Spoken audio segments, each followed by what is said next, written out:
జిల్లాల్లో కూడా వేరుశనగ విత్తన పంపిణీకి ఏర్పాట్లు చేసుకోవడం జరిగింది.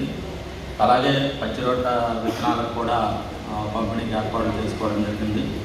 ఈ 66 మండలాల్లో కలిసి 89,256 క్వింటాల్స్ అంటే 84,503 క్వింటాల్స్ వేరుశనగ, 4,723 క్వింటాల్స్ పచ్చిరొట్ట విత్తనాలు పంపిణీకి ఏర్పాటు చేయడం జరిగింది.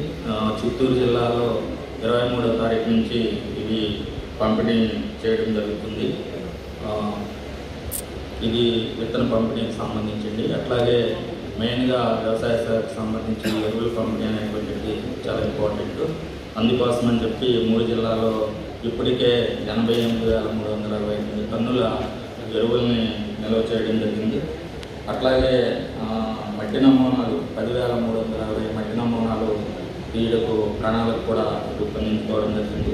అదేవిధంగా ఈ వర్షాధార ప్రాంత అభివృద్ధి పథకం కింద మొత్తం 39 క్లస్టర్స్ అంటే ఇంటిగ్రేటెడ్ ఫార్మింగ్ అని చెప్పి అన్ని రకాలు వ్యవసాయంతో పాటుగా చేపల పెంపకం, కోడ పెంపకం అట్లా ఒక్కొక్క క్లస్టర్ 20 హెక్టార్లు అండి. 39 క్లస్టర్లు ఈ 66 మండలాల్లో కూడా ఏర్పాటు చేసుకోవడం జరుగుతుంది. ఇది వ్యవసాయ శాఖకు సంబంధించినటువంటి కార్యాచరణ ప్రణాళిక.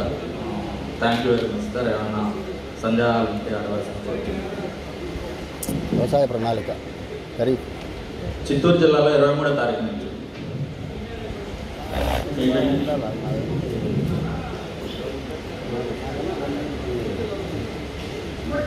చిత్తూరు జిల్లాలో అన్నమయ్య, తిరుపతి. అన్నమయ్య 25వ తారీఖు నుంచి అండి. తిరుపతి కూడా 25 నుంచి. చిత్తూరు జిల్లా మాత్రం 23. Thank you.